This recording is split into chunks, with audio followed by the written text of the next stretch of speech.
Bom, só antes de você assistir esse vídeo, um recadinho rápido aqui. Você sabia que é possível você fazer uma grana divulgando vídeos como esse que você vai assistir aqui agora? Exatamente isso. Tem pessoas, inclusive, que fazem mais de R$6.000 por mês fazendo exatamente isso, compartilhando os meus conteúdos gratuitos. Isso faz sentido para você? Se sim, clica no link aqui da descrição e veja todos os detalhes. Agora, fique aí com o vídeo. Neville Goddard, Investimentos Sólidos, parte 1. O assunto de hoje é investimentos sólidos. Hoje quero compartilhar com vocês o que considero uma das maiores revelações de todos os tempos. Em uma manhã de domingo, 12 de abril, minha esposa acordou de um sono extremamente profundo e, enquanto ela estava acordando, uma voz lhe falou claramente com grande autoridade: você deve parar de gastar seus pensamentos, seu tempo e seu dinheiro. Tudo na vida deve ser um investimento. Então ela escreveu isso rapidamente e foi direto para o dicionário procurar as duas palavras importantes nessa frase: gastar e investir. O dicionário define gastar como desperdiçar, consumir, deteriorar. E investir é fazer planos com um propósito, no qual um lucro é esperado. Então comecei a analisar a frase: você deve parar de gastar seus pensamentos, seu tempo e seu dinheiro, pois tudo na vida deve ser um investimento. Enquanto eu refletia sobre isso, eu vi onde tudo está agora, que através dos portais do presente todo o tempo deve passar. E este agora psicológico, o estado em que me encontro agora, não recua no passado, ele avança no meu futuro. Então, o que eu faço agora são todas as coisas mais importantes, e o pensamento é a moeda do céu, é o dinheiro do céu. E assim, o pensamento que eu possuo agora, como nos foi dito em Efésios, mas todas estas coisas se manifestam, sendo condenadas pela luz, porque a luz tudo manifesta. E a palavra luz é definida como consciência. Portanto, o estado no qual eu agora consinto deve ser manifestado. E quando ele é manifestado, esse estado de consciência se torna visível, chegando a testemunhar um estado em que me demorei.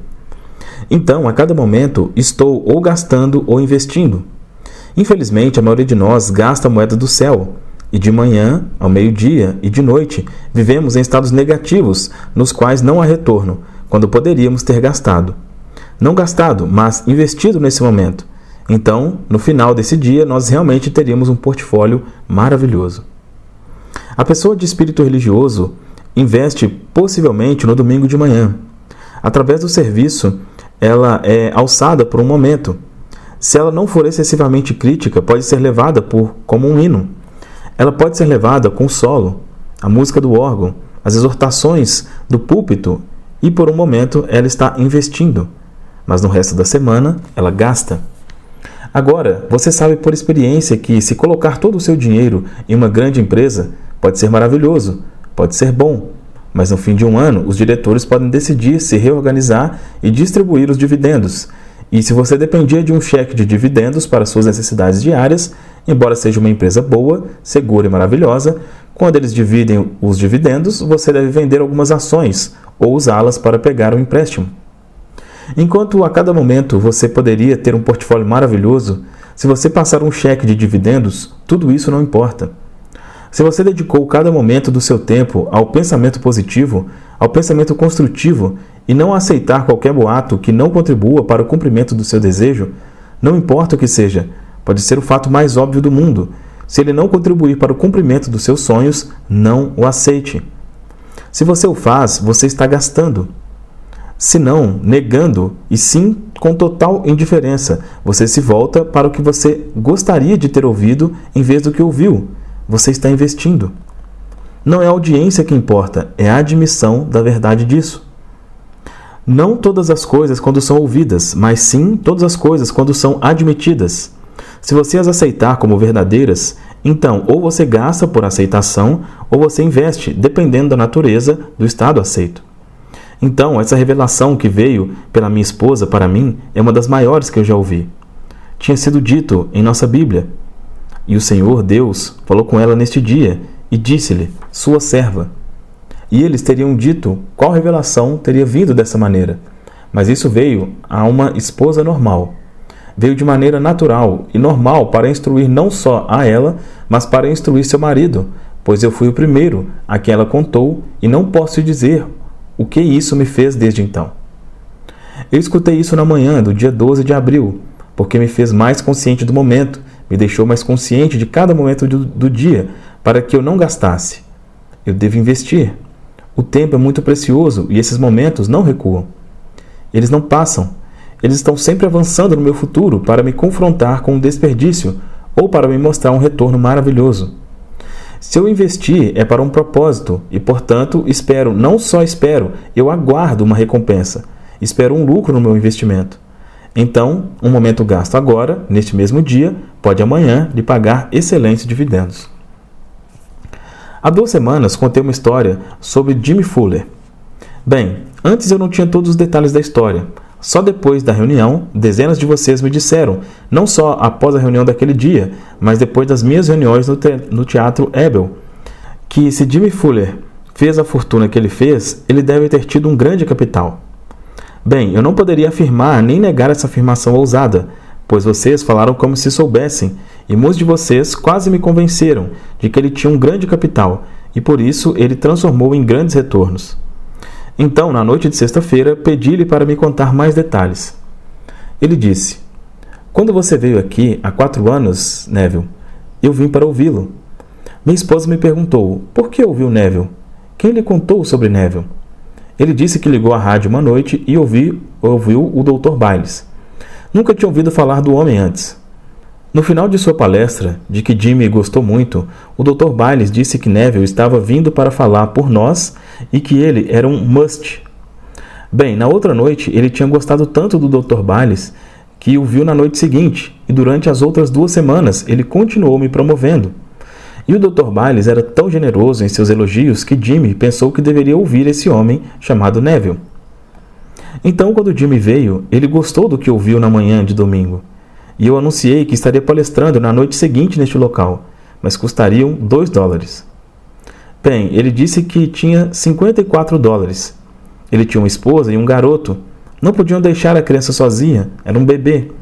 Significaria uma babá, mas sua esposa e ele compareceram a todas as palestras que eu dei, e naquela noite eles não poderiam pagar uma babá.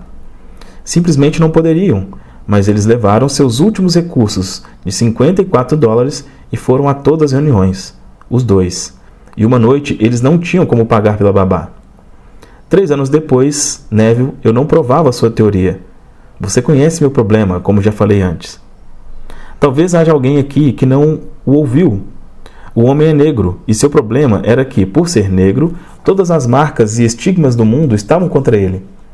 Eu tentei convencê-lo de que esses estigmas estavam apenas na sua mente. A aceitação disso como restrição cria uma restrição, mas se ele pudesse apenas derrubá-las pela não aceitação, pela completa indiferença ao pigmento de sua pele, ele poderia realizar todos os seus sonhos, aceitando-os agora. Bem, no passado, Jimmy Fuller, por aceitação completa, investindo seu momento, seu agora, transformou o seu ano em um lucro líquido de $250 mil. Ele não tinha 1 centavo quando começou. Ele não criou um grande capital. Ele não tinha. Ele apenas investiu a moeda de Deus. Deus deu a ele. Ele deu-lhe o momento, que é o tempo. Então, em vez de gastar seu pensamento, o que todos têm, e de gastar o seu tempo, que todos têm, ele não tinha dinheiro, mas sabia que o pensamento era dinheiro. Então ele investiu seu pensamento no agora, sabendo que não iria recuar e desaparecer de vista. Isso era um investimento. Isso avançaria para o futuro dele. Bem, isso aconteceu.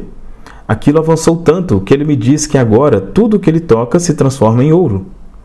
Agora ele tem 3 filhos. Eles vêm aqui todos os domingos para ir à escola dominical. Ele não quer que seus filhos comecem com seus estigmas. Então, ele quer que sintam o que esta igreja dá. Assim, todos os domingos, Jimmy me diz que gostaria de ir para a praia ou para as montanhas para sua esposa. Mas ele não vai porque quer que seus filhos tenham uma oportunidade que ele não teve. Ele diz: "Minha família era muito religiosa, mas eles deveriam ter adorado um Deus muito pobre, pois estavam mergulhados na pobreza. Portanto, eu simplesmente não frequentava as igrejas da minha mãe, de meus irmãos e dessas pessoas, porque eu não podia conceber a ideia de um Deus que fizesse aquilo conosco. Mas eles nunca faltaram ao serviço. Pois quando encontrei o que encontrei nessa igreja da ciência da mente, ela trouxe meus filhos para a escola dominical. Agora, isso é o que aconteceu com eles. Aqui, Deus é amor, e o amor os rodeia, e eles não sabem de nada senão do amor, que Deus é amor. Um dia, minha pequena menina, que é a mais jovem dos 3, estava muito doente, com um resfriado. E aquela noite, quando os meninos fizeram suas orações, essas foram as palavras que eles usaram. Obrigado, Deus. Essa irmã está perfeita amanhã. Eles não conseguiam nem olhar para a menina, doente como estava, e dizer obrigado, Deus, nossa irmã está bem agora. Mas eles disseram, obrigado, Deus, essa irmã está perfeita amanhã. Neville, foi um milagre. No dia seguinte, aquela criança estava perfeita, não tinha sinal de resfriado. Uma completa ausência de tudo o que vimos na noite anterior. E esses 2 pequenos irmãos simplesmente agradeceram. Agora, meu filho queria um relógio. Eu não lhe daria um relógio. Eu poderia ter comprado 1000 relógios para ele. Eu quero que meu filho aprenda uma lei que eu não conhecia até recentemente. Então ele encheu sua mente com a posse de um relógio. E ele falou do relógio como um relógio vivo. Um que marca, um que está vivo, não um relógio de brinquedo. Assim, ele encheu sua cabeça com a posse do relógio. Na escola, encontrou um relógio ao vivo. Agora, ele conhece o funcionamento da lei, que a aceitação completa do estudo da consciência deve resultar em uma externalização do estado aceito. Então, se ele aceita o relógio, não precisa se voltar para o seu pai terreno, como o meio através do qual o relógio virá. Não quero pensar por um segundo que ele vê sua mãe ou seu pai como os únicos canais através dos quais o suprimento virá. Quero que ele reconheça um Pai infinito, o Pai de todos nós, que deu a ele, como deu a mim, tudo o que eu aceito. Eu quero que meus filhos aprendam assim como eu aprendi. Sim, eu poderia aparecer com vários presentes, mas desse modo ele iria orar para mim como o único canal pelo qual os presentes virão. Isso eu não posso aceitar. Então, você deve ver os meninos e as meninas realmente viverem por esta lei. Deus, para eles, é o amor e a única realidade. O amor os envolve. Eles nunca perdem a escola dominical aqui. Fim da parte 1.